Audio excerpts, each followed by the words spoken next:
Hello guys, welcome back to my new video. Today I will show you how to make your apps open faster. So the first step you need to do is go to the app you have to make faster. You right click and go to properties. In the target box, you hit space. There is a code in the description. You can copy and paste it there. Then you click on apply, continue, OK.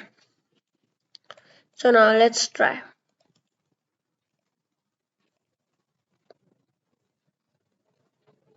You can see it has opened faster. So this is how you can make your apps open faster. So thank you for watching guys. If you find this video useful, give a thumbs up, share and subscribe. Bye bye.